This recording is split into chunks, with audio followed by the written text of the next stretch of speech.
Meu amigo epeano, seja bem-vindo, minha amiga epeana, seja bem-vinda.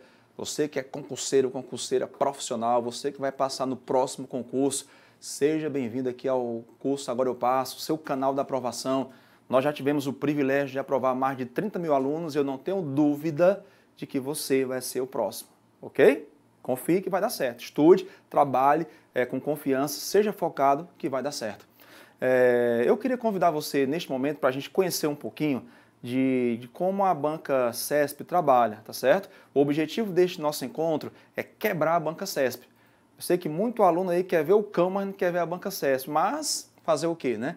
A CESP está à frente de muitos concursos e a gente vai vencer essa banca, tá certo? Eu conheço a banca CESP há algum tempo, é uma banca que me atrai muito pela complexidade dela.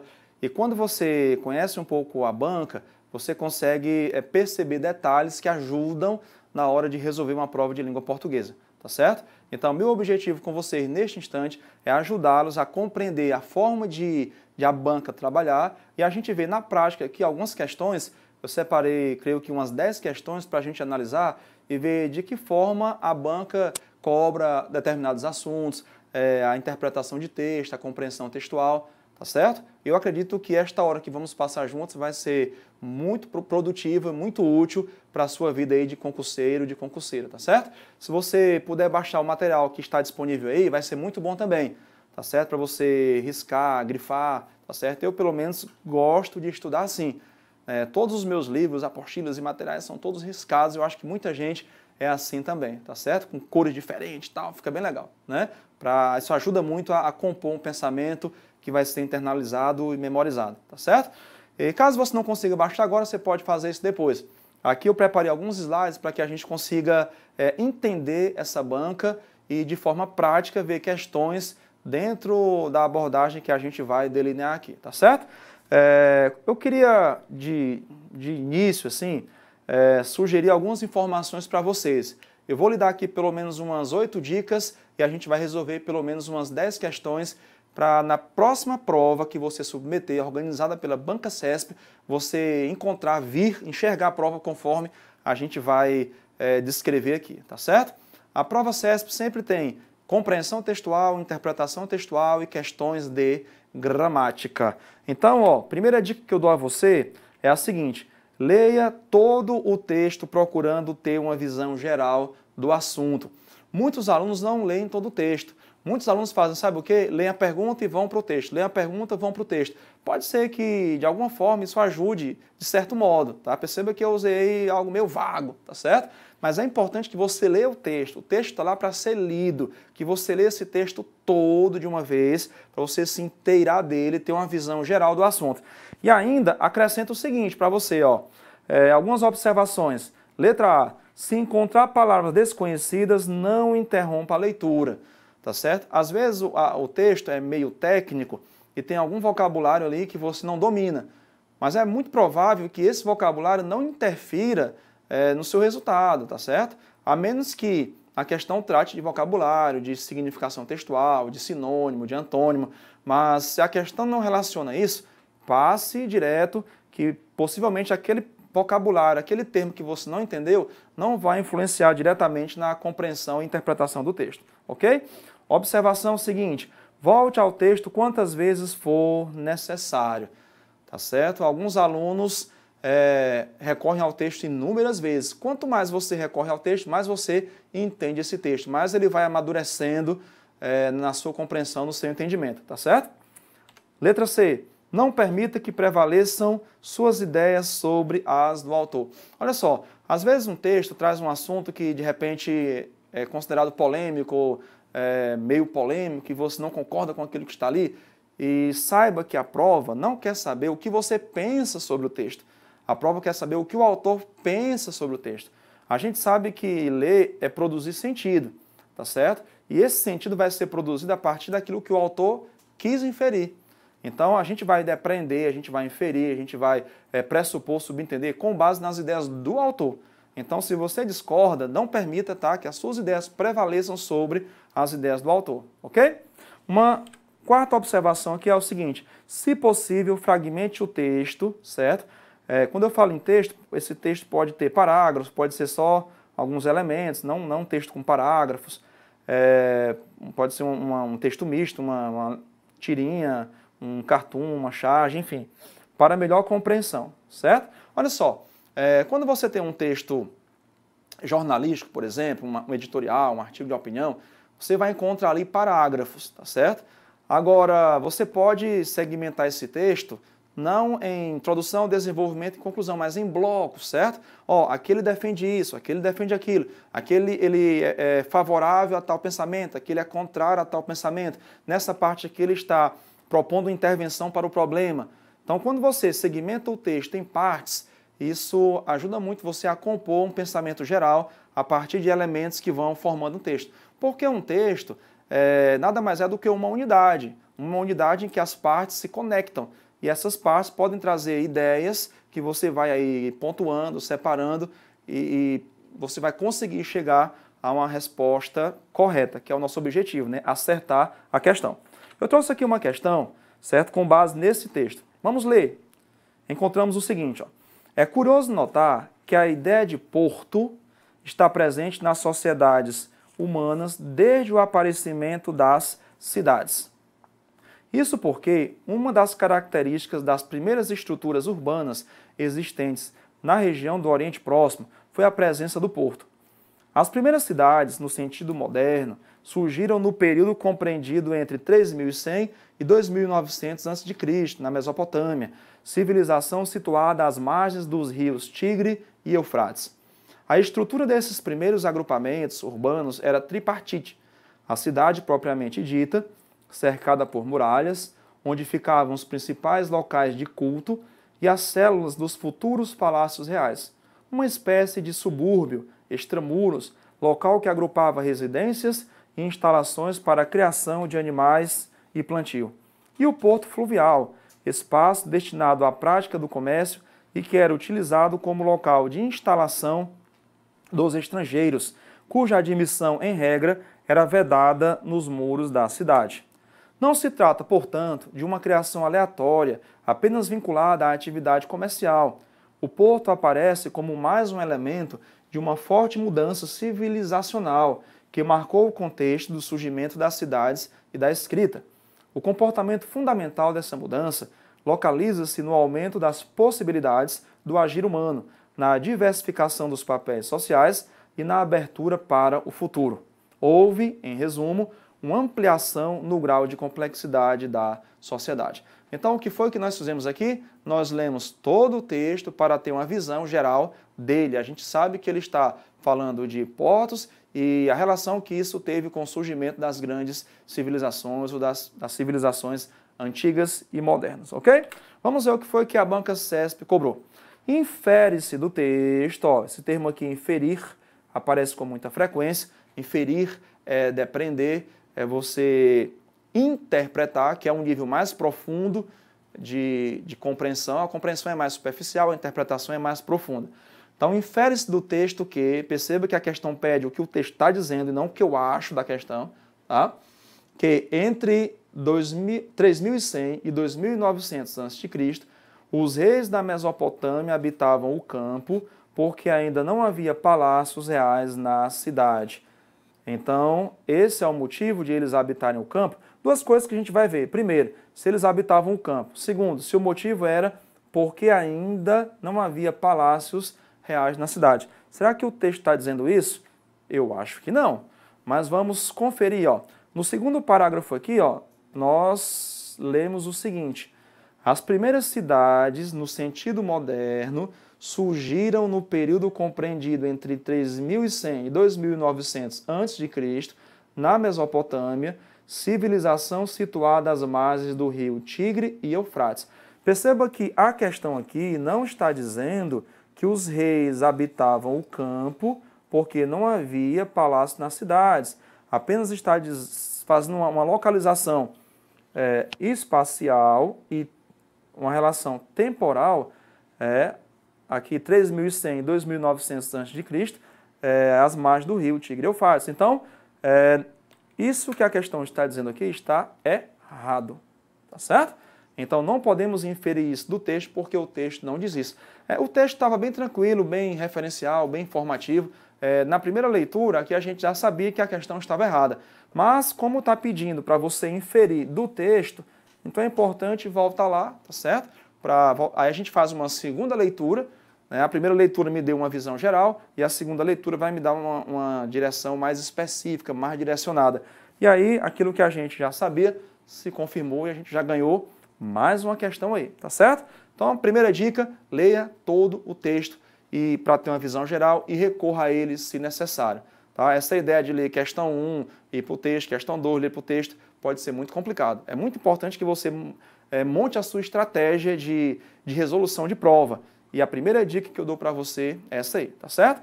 Quebrando a banca CESP aqui com Agora Eu Passo, vamos à segunda dica. Ó. Ao interpretar um texto da banca, né, a banca CESP, considere sempre os indícios nele presentes. Olha só, todo o texto dá indícios, certo? Digamos que você está diante de uma prova que traz um poema, por exemplo, certo? Um poema pode ter recursos fonológicos, por exemplo, aspectos sonoros. Naquele poema, por exemplo, do Manuel Bandeira, os sinos, quando ele diz sinos de Belém, pelos que ainda vêm, bate bem, bem, bem, sino da paixão, pelos que lá vão, bate bom, bom, bom. Perceba que o indício que o texto dá, o indício é a pista textual, né? São os recursos sonoros. Ele fala de Belém, vem, bem. Ou seja, Belém seria Belém da Judéia, onde Jesus nasceu, os que vêm são os que nascem, e a paixão tem a ver com a paixão de Cristo. O sino bate bom, é um som diferente, porque não comemoramos no Brasil a morte, então uma forma de receber o nascimento e receber a morte é diferente, por isso que o sino bate com um som mais aberto e um som mais fechado. E ele fala que o sino bate bom pelos que vão, os que vão são os que morrem. Tá? Então essa é uma pista que o texto dá, é um indício que o texto dá, por meio de recurso fonológico. Também eu posso ter recurso morfológico, tá? E recurso sintático. Por exemplo, há um poema de Drummond em que ele diz, um poema chamado Mãos Dadas, em que ele sugere ali uma ideia de sociedade, né? Sociedade que está envolvida, comprometida com o bem do outro. Ele diz, não cantarei, não falarei, não direi. Observe que ele dá pistas fonológicas aí, pistas morfológicas, porque após um advérbio de negação, ele usa sempre um verbo no futuro. Então, se eu tenho aqui um advérbio de negação e um verbo no futuro, você observa que não é a ação que ele nega, mas o futuro. Se ele nega o futuro, ele propõe o quê? Propõe o presente. Já em outro poema, certo, chamado Quadrilha, ele usa elementos sintáticos para que eu chegue à compreensão do texto.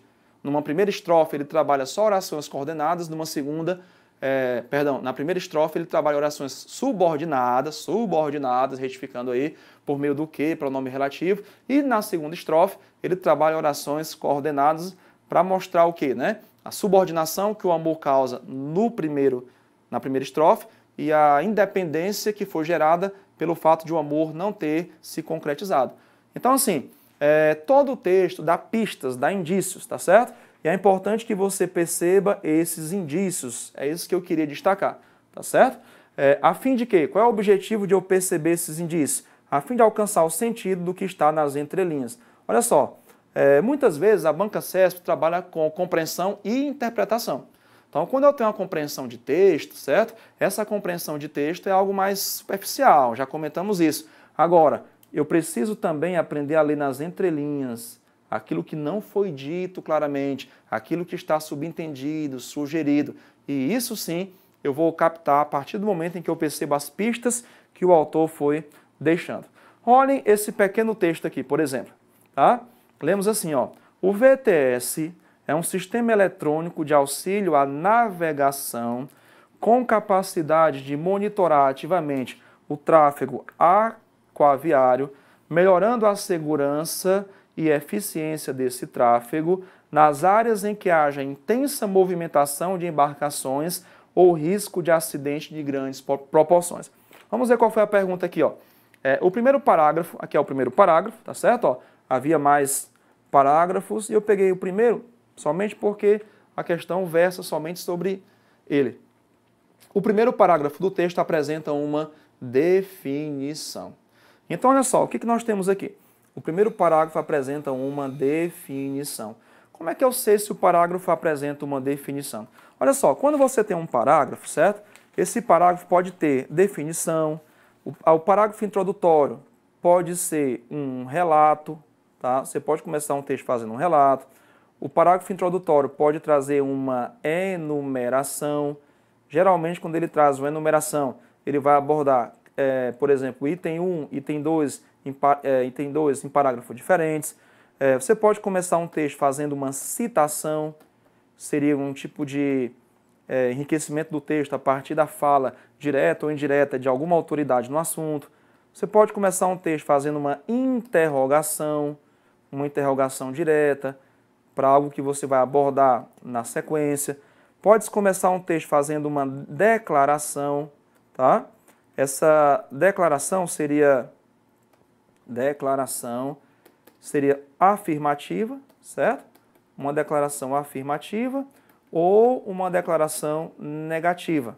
São formas que você pode ter aqui para começar um texto, tá? Você pode também começar um texto fazendo uma alusão histórica. E aí, essa alusão histórica vai ser relacionada com um fato presente.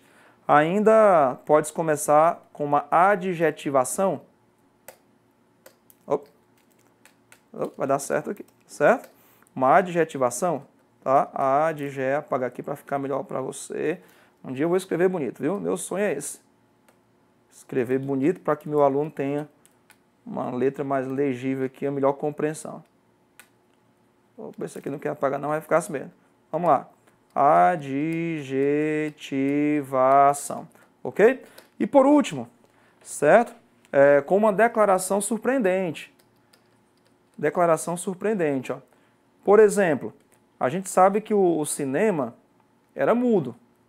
Mas vamos imaginar que alguém diga assim, ó, nunca houve cinema mudo. Surpreendente, certo? Nunca houve cinema mudo. Então seria uma declaração surpreendente. A questão 2, certo? Quer que a gente diga se o primeiro parágrafo apresenta uma definição. Eu listei para vocês aqui diversas formas de você começar um texto, inclusive uma definição. Como é que eu sei se o texto começa com uma definição ou não? A gente vai perceber, ó, os indícios presentes nele, tá certo? Qual é um indício que eu tenho para dizer que um texto, certo, define algo? Me diga um livro em que você encontra definições, verbetes, por exemplo. Seria o dicionário. Então, o dicionário define. Só que aqui não é o dicionário. Quando eu não tenho um dicionário, mas tenho uma dissertação, por exemplo, um artigo de opinião, um editorial, como é que eu sei que algo está definindo? A gente define muitas vezes por meio de verbo de ligação. A gente define usando o verbo de ligação, frases nominais, adjetivos, orações adjetivas, tá certo? Ó, são os indícios que o texto dá. E aqui nós temos o quê? De cara, ó, nós temos um verbo de ligação, certo? O VTS é. Então, se o VTS é, nós temos aqui um sujeito e um predicativo, ó. Predicativo, um sistema eletrônico de auxílio à navegação. Então, eu posso dizer que esse texto começa fazendo uma definição daquilo que é o VTS. Então, com base nos indícios, nas pistas textuais, nós podemos dizer que essa resposta está correta, tá certo? Beleza? Então, ó, segunda dica que eu dou para você, observe as pistas que o texto dá. Então, se ele está dizendo que o texto introdutório apresenta uma definição, eu vou ter que procurar elementos que estão agindo como se fossem um dicionário. Provavelmente essa introdução vai ter característica de um verbete, né? Definindo aqui, no caso, por meio de verbo de ligação, de adjetivo, no caso, um predicativo, tá certo? Bacana? Uma terceira dica para você que vai vencer a banca CESP aí, seria a seguinte, ó.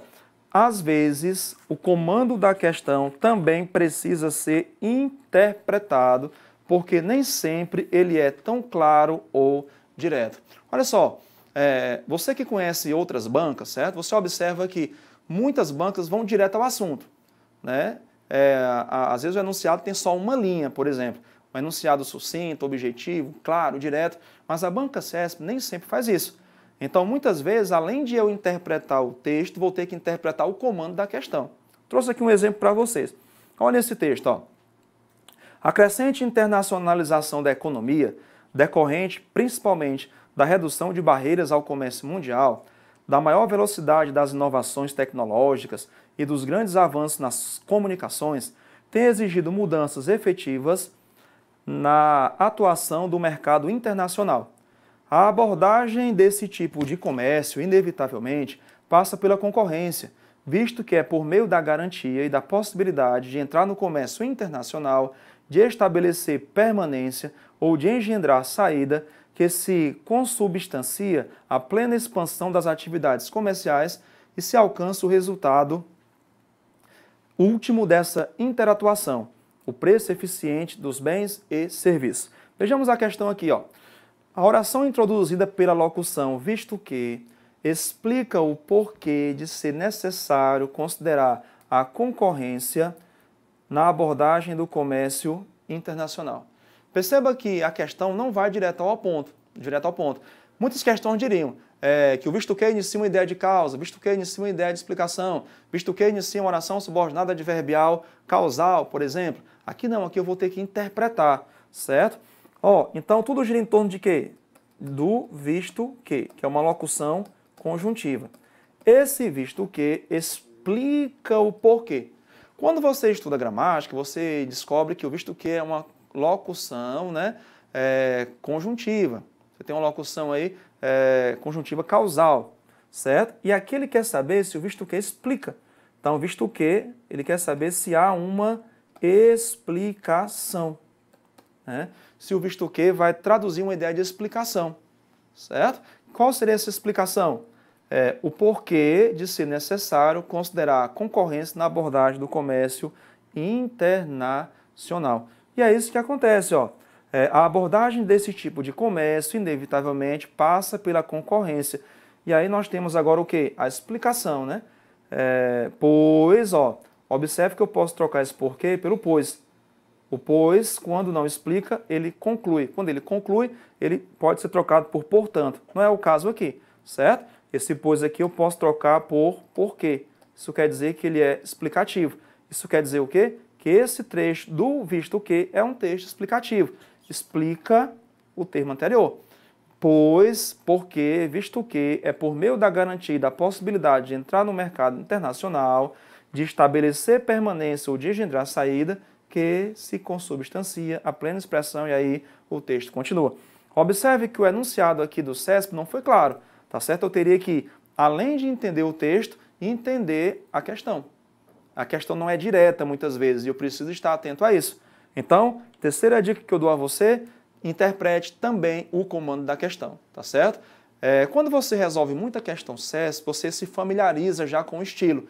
E você já sabe que quase sempre a gente vai ter que fazer isso, né? Além de interpretar o texto, interpretar também a questão para poder chegar à resposta correta.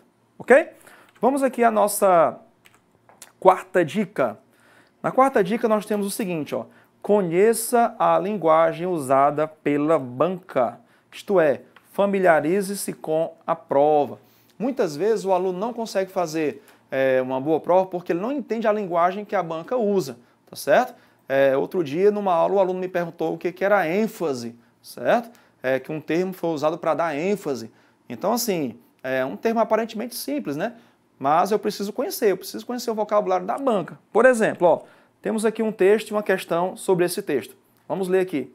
O excesso de escrita, que multiplica os textos inúteis e abafa o pensamento sob o acúmulo de discursos, foi considerado um perigo tão grande quanto o seu contrário.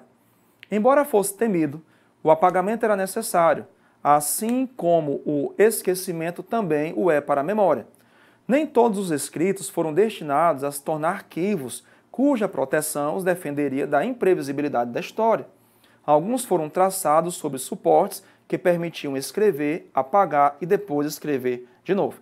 Vejamos o que se cobrou dessa questão. Ó. Temos aqui uma questão ABCDE, tá? Lembrando que CESP tanto pode cobrar certo e errado, como também ABCDE. No texto, as relações sintático-semânticas do período, olha só, para muita gente isso aqui pode ser algo muito complexo, principalmente se a pessoa começou a estudar agora para concurso, certo? O que quer dizer sintático-semântico? Quando se trata de uma prova de língua portuguesa, a gente tem alguns aspectos a considerar. Um deles é o aspecto fonológico, certo? Fonológico tem a ver com o quê? Com os sons da língua. Existe o aspecto morfológico, que tem a ver com a estrutura e a formação de palavras, os morfemas, enfim. E também as classes gramaticais, as variáveis e invariáveis, né? Substantivo, verbo, pronome, tá? Certo? Quando se fala de aspecto sintático, a gente está falando da inter-relação entre essas palavras. Por exemplo, ó, colocar aqui uma frase para você. Eu digo, o aluno, certo? O aluno é esforçado. A sintaxe tem a ver com a inter-relação entre as palavras. Por exemplo, o substantivo aluno se relaciona com o adjetivo aqui esforçado. Nessa inter-relação, a gente vai dizer que aluno é um sujeito e esforçado seria uma qualidade desse sujeito que a gente chama de predicativo do sujeito, certo? Então, o aspecto sintático está ligado a quê? A essa inter-relação entre as palavras. Sintaxe é a função. Você vai ter um substantivo, às vezes, com função de sujeito, de predicativo, de objeto direto, de objeto indireto, de complemento nominal, de aposto, certo? Isso é sintaxe. Seria a função das palavras quando se dá essa inter-relação. E o aspecto semântico tem a ver com o sentido, certo? Semântica tem a ver com sentido. Então, a questão aqui está pedindo as relações sintático-semânticas, que envolvem, né, essa parte mais gramatical, o predicativo agindo como, o adjetivo agindo como predicativo de um sujeito, por exemplo, e a semântica seria o sentido. E aí, de que período? Desse período aqui, ó. Embora fosse temido, o apagamento era necessário, assim como o esquecimento também o é para a memória. Seriam preservadas caso a conjunção embora fosse substituída. Aí você observa também que é muito comum na banca CESP, porque você tirar um termo, inserir outro e observar se o sentido foi mantido ou a correção gramatical, ou os dois, né? O sentido do texto e a correção gramatical. Por. Então, se eu tirar o embora, certo? Se eu tirar o embora, que termo aí, certo, vai responder corretamente? Nós temos aqui, por conseguinte, letra A, ainda que letra B, consoante letra C, desde que letra D e letra E, uma vez que. É muito importante saber, ó, que o termo embora é a conjunção paradigma para todas as concessivas. Então, o embora dá a ideia de concessão e inicia, inclusive, oração subordinada adverbial concessiva. Por conseguinte, inicia a oração conclusiva. Por conseguinte, eu posso trocar por portanto. Por conseguinte, inicia uma conclusão. Então, nós não temos aqui a resposta, certo? O ainda que tem valor de embora. Aí, encontramos a resposta. Tem um valor de embora e nós já vimos aqui que o embora é concessão. Consoante dá a ideia de conformidade. Eu posso trocar por conforme, certo? A ideia aqui é de conformidade. Inicia oração adverbial conformativa. Desde que, nós podemos ter dois sentidos aqui para esse desde que, certo? Dependendo da frase, ele pode ser tempo, dependendo da frase, ele pode ser condição. Tempo e condição. São os sentidos mais comuns desse desde que. Por exemplo, se eu disser assim, desde que estude, passará. Então, eu estabeleci aí uma condição, né? Se estudar, passará. Também posso ter uma ideia de tempo. Ó. Desde que chegou, não parou de escrever, certo?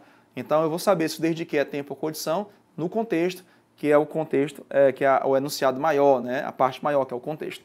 Fora do contexto, é difícil a gente delinear aí o sentido dele. Na letra E, nós temos uma vez que. Uma vez que é causa, certo? Uma vez que é causa. E inicia oração subordinada adverbial causal. Então, o que a questão pediu de você? Que você substituísse o embora por outro termo, preservando aí a ideia original, preservando a sintaxe original. A questão queria que você observasse as relações sintático-semânticas. Então, para a gente resolver essa questão, era muito importante que a gente o quê? Se familiarizasse com a linguagem usada na prova. Ok?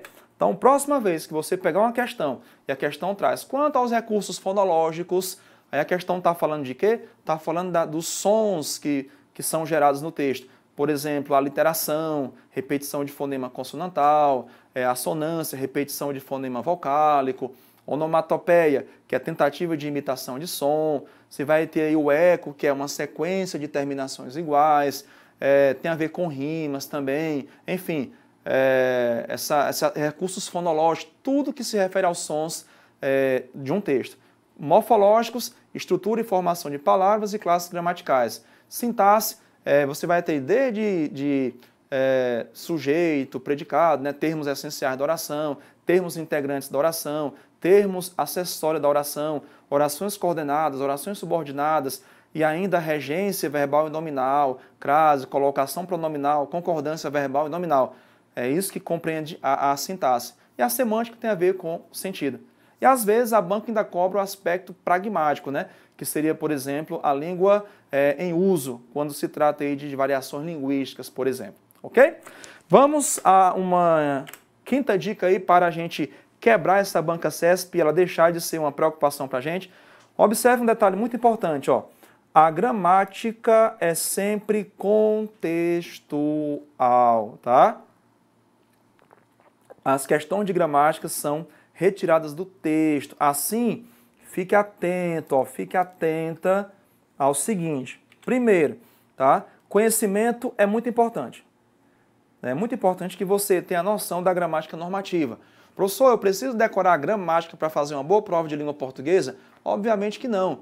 A gente tem que conhecer a banca, ver quais são os assuntos mais recorrentes. Eu não tenho que decorar a gramática. Agora, eu preciso conhecer, né? Eu preciso saber, ter noções de fonologia, de morfologia, de sintaxe, de semântica, enfim, tá certo? Agora, o foco é sempre no contexto, tá certo?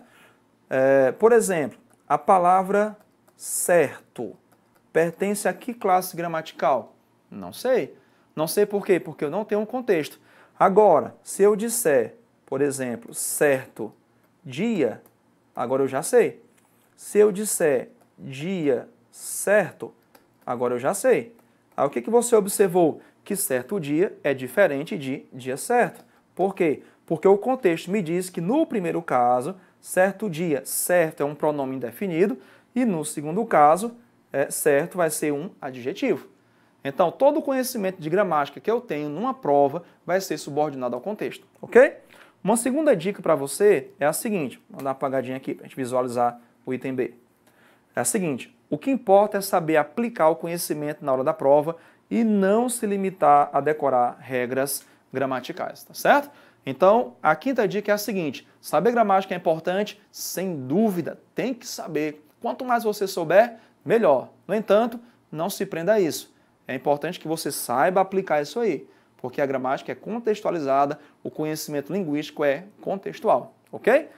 Somando o que você adquiriu de informação e aplicando ao contexto, você vai quebrar essa banca CESP, ó, brincando. Enquanto o concorrente seu vai estar chorando aí, ó, você vai estar sorrindo, tá certo? Vamos aqui à sexta dica.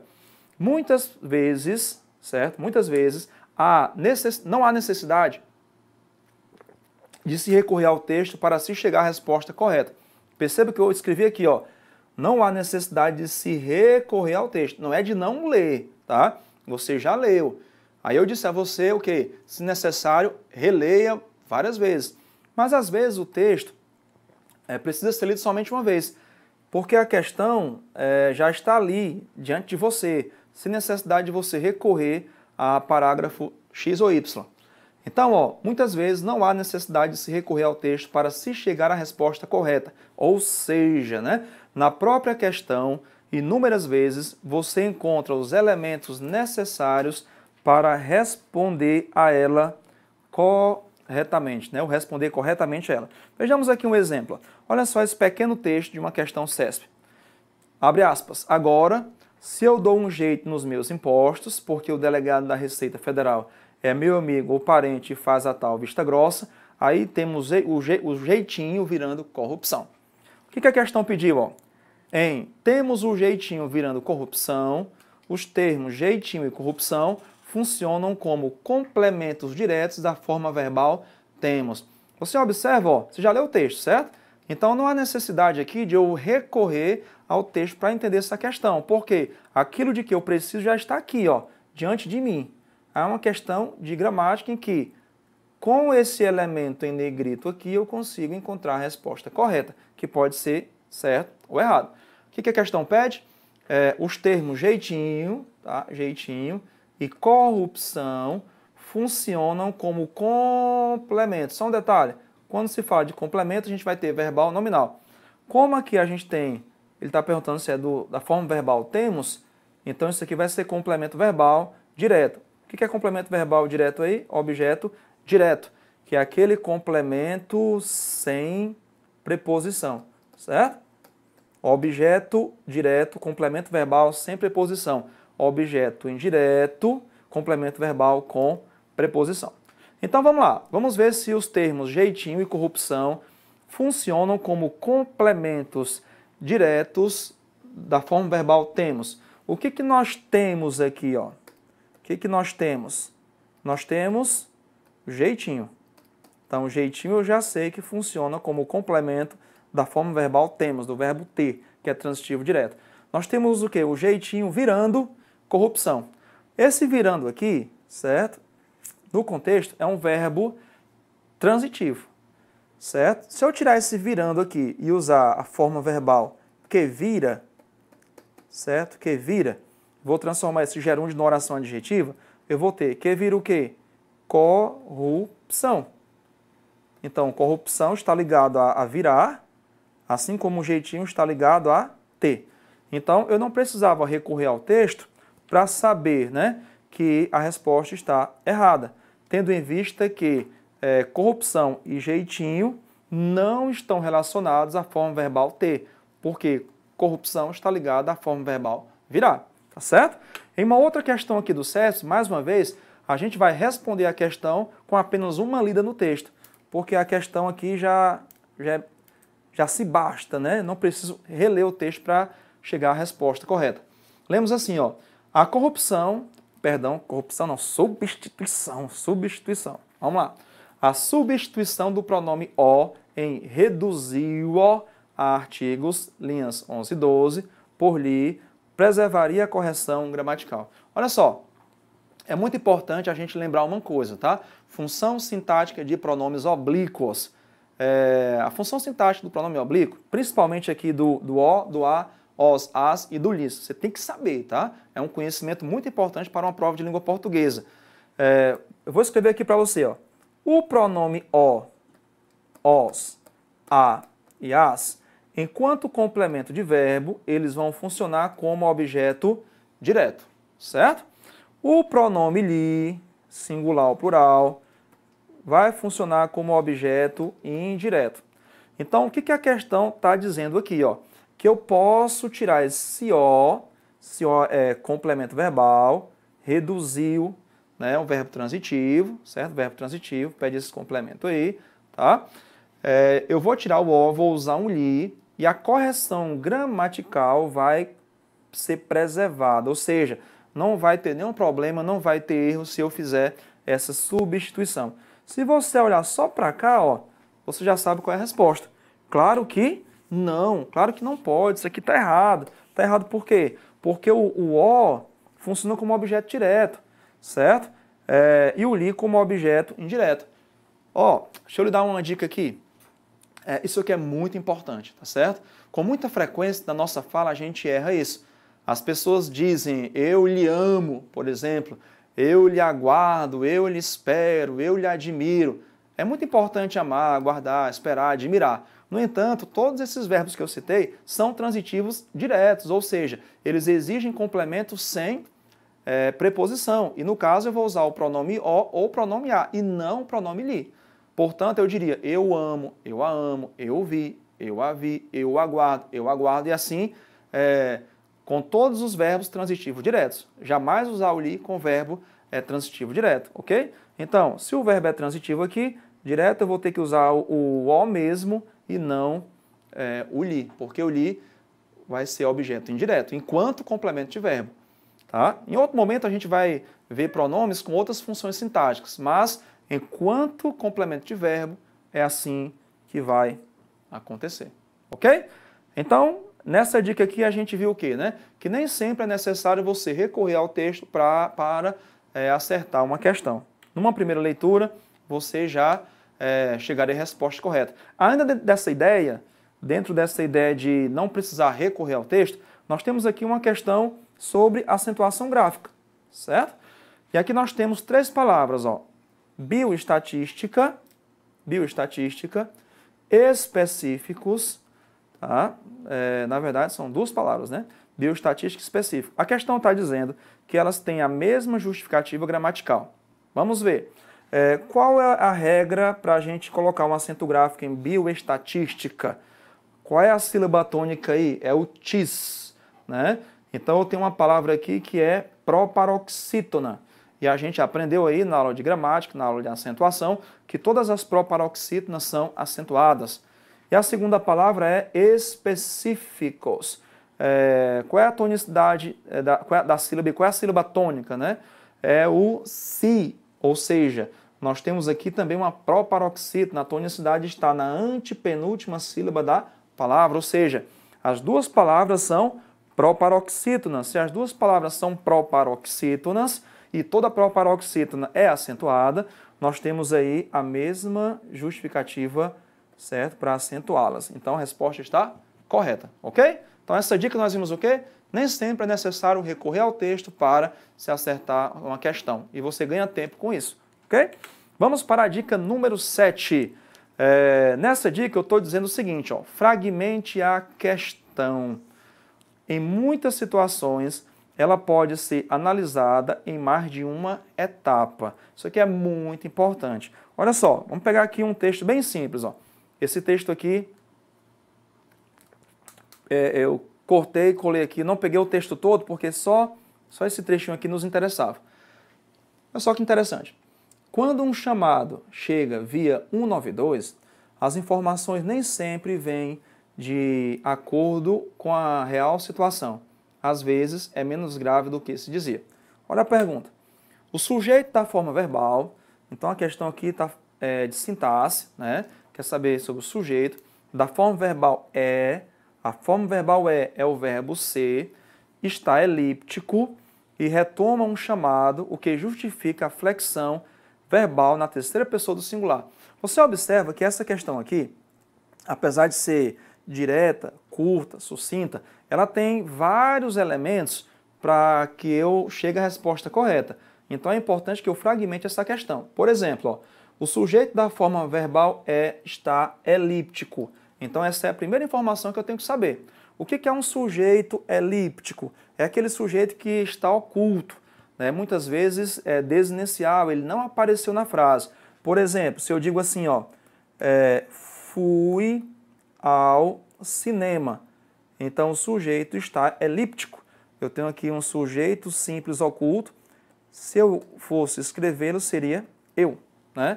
Então, eu fui ao cinema. Fui ao cinema, não houve necessidade de escrever, porque quando eu digo fui, você já sabe quem é o sujeito dessa oração. Então, a primeira coisa a ver aqui é saber se o sujeito está elíptico para a forma verbal é. Vejamos, às vezes é. O que é, né? Está elíptico. Então, isso aqui está correto. Vamos para a segunda parte. E retoma um chamado. Retoma um chamado. Vejamos, ó. Quando um chamado chega via 192, número aqui do SAMU, confere, Humberto? Número do SAMU, né? Humberto, confere aqui, confere, né? É isso mesmo. As informações nem sempre vêm de acordo com a real situação. Às vezes é menos grave do que se dizia. O que é menos grave? Seria a situação. A situação, às vezes, é menos grave do que se dizia. Não era o chamado que se dizia, era a situação que se dizia. Era a real situação que não era tão grave assim. Então eu já sei aqui, ó, que esse termo que não retoma um chamado. Aqui a gente vê uma questão de coesão, né? A gente vai já falar disso aí, questão de retomar, questão de referir-se. Ele não retoma um chamado, mas a real situação. E aí o restante da pergunta, o que justifica a flexão verbal na terceira pessoa do singular? Quando é que um verbo fica na terceira pessoa do singular? Quando o sujeito está na terceira pessoa do singular. Não tem a ver com um chamado especificamente. Poderia ser com outra palavra na terceira pessoa do singular. Porque quando você estuda concordância verbal, você aprende que o verbo concorda com o sujeito de duas formas, né? Em número e pessoa. Então, o verbo concorda com o sujeito em número e pessoa. Quando se fala de número, a gente está falando de singular e plural. Quando se fala de pessoa, primeira, segunda ou terceira pessoa. Então, essa questão aqui está errada, certo? O que foi que nós fizemos aqui? A gente fragmentou a questão. E na segunda, vamos chamar isso aqui de primeira parte. Vou chamar isso aqui de segunda parte, isso aqui de terceira parte. Então, na primeira parte da questão, a gente viu que estava certo. Na segunda parte, a gente viu que havia um probleminha e a questão já estava errada aí. Eu nem precisava prosseguir. Então, olha só. Às vezes, numa questão CESP, é importante que você faça isso, tá? Que você fragmente a questão e, às vezes, no começo dela, você já sabe que a questão está errada. Quando a gente quer pegar a ideia completa, quando a gente quer relacionar o todo, pode ser que isso fique bem mais complexo. E aqui, você viu, ficou bem fácil, tá certo? Então, o que a gente está sugerindo aqui? Fragmente a questão em muitas situações, ela pode ser analisada em mais de uma etapa. Beleza? Vamos ver se tem mais alguma questão dentro dessa ideia. Tem não. Estamos chegando aqui agora ao último item, certo? A última dica, dica número 8. Fique atento aos assuntos mais cobrados. Coesão, por exemplo. Olha só, eu coloquei aqui coesão, tá certo? Porque coesão é um assunto muito comum na prova de CESP. Mas você sabe que existem muitos outros assuntos que são muito frequentes, né? Com muita frequência você já vai ter de cara, né? Questão de compreensão textual, questão de interpretação textual, a morfologia retirada ali do texto, aquela gramática contextualizada. É muito comum questão que envolve conjunção.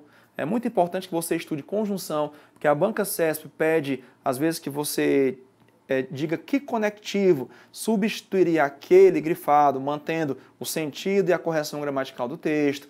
Cai com muita frequência verbo, flexão verbal, tempos verbais, modos verbais, tempos compostos do verbo.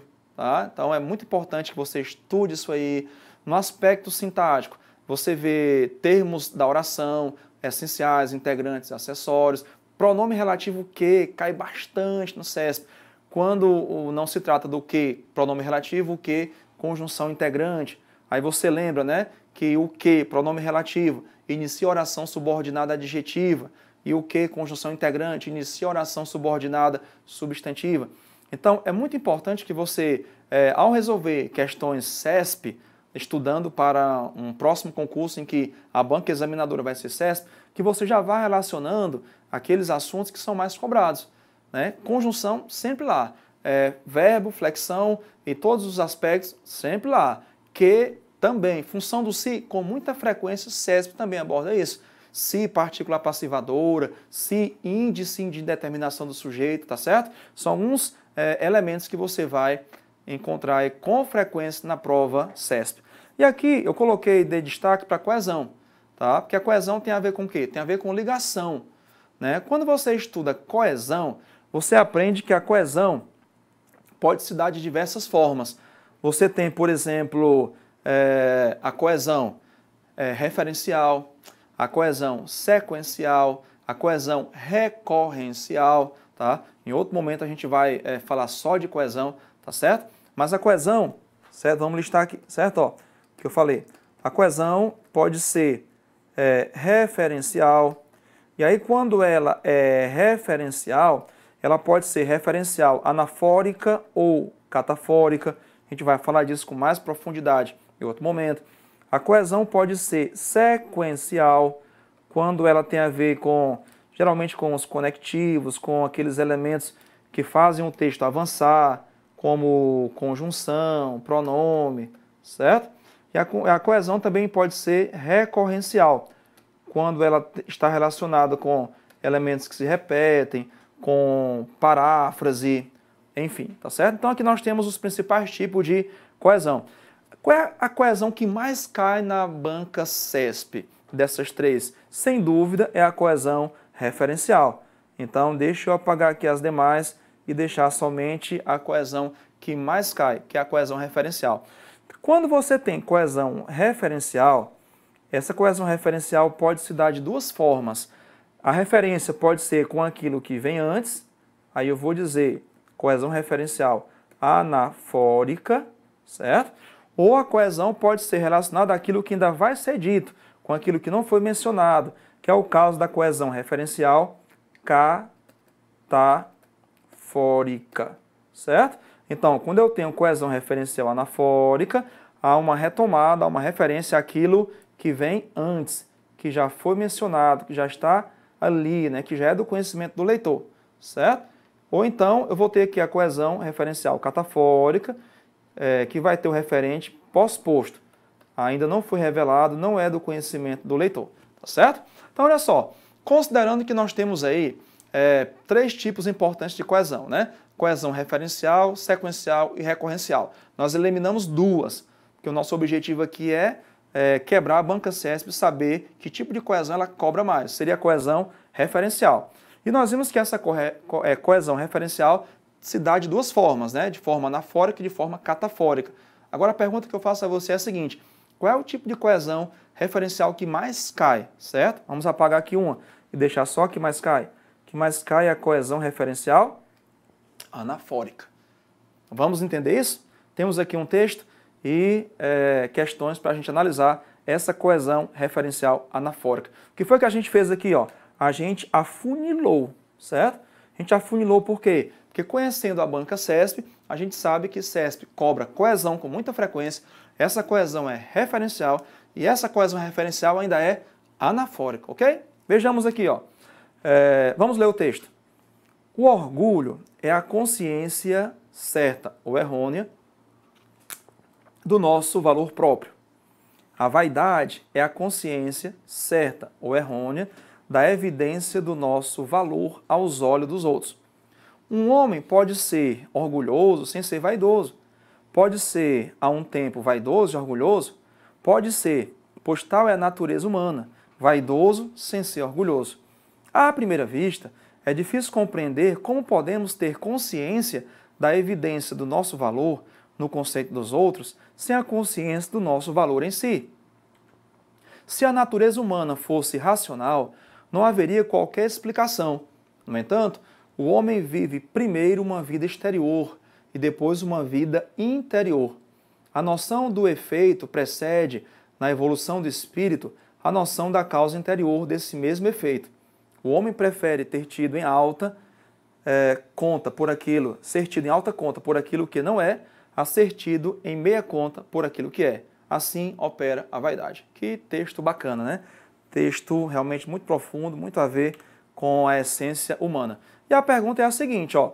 De acordo com os sentidos do texto, a noção da causa interior refere-se à expressão, à consciência do nosso valor em si. Observe, ó, que a palavra coesão não apareceu aqui. Mas a palavra coesão, nós vimos aí, pode ser referencial, né, sequencial ou recorrencial. Nesse caso aqui, nós temos a coesão referencial, certo? Coesão referencial. Qual é o indício aqui, a pista que o texto me dá? É esse verbo aqui, referir-se, refere-se a. E esse a seria a consciência do nosso valor em si, que é aquilo que vem antes. A gente vai já lá no texto, você vai ver que é o que vem antes. Então, seria coesão referencial anafórica.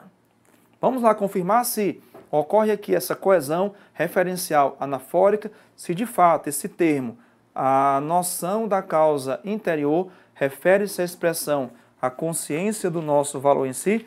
Vamos voltar ao comecinho aqui, ó, e observar o seguinte, ó. O texto define 2 aspectos que podem compor o indivíduo, o orgulho, né, e a vaidade. O primeiro, segundo o texto, está relacionado ao valor próprio, o segundo ao nosso valor diante dos outros. Observe que o texto ainda aborda que o homem vive uma vida exterior, que é de vaidade, e depois uma vida interior, que é de orgulho, né?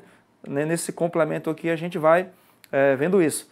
Então o autor relaciona, né, a expressão ao trecho, a noção da causa interior, que é a consciência do valor próprio, ó, aqui, certo?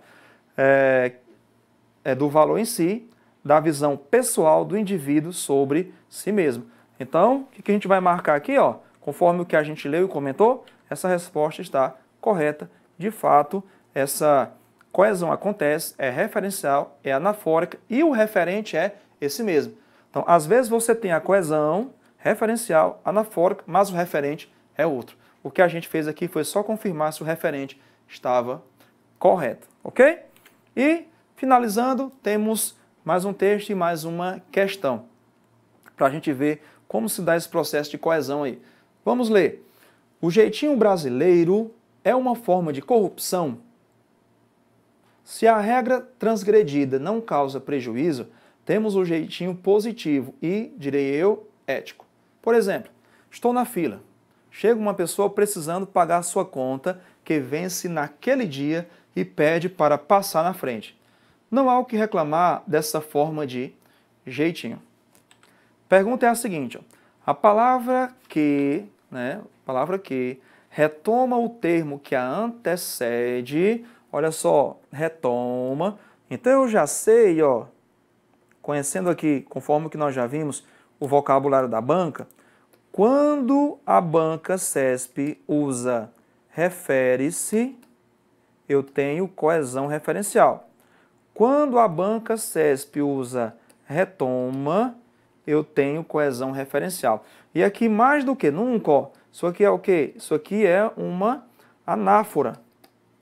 Porque se retoma, está relacionando aquilo que vem antes, está se relacionando àquilo que é anterior, que já foi mencionado, que já foi dito, que já é do conhecimento do leitor. Então, nós temos aqui um caso de coesão referencial, certo?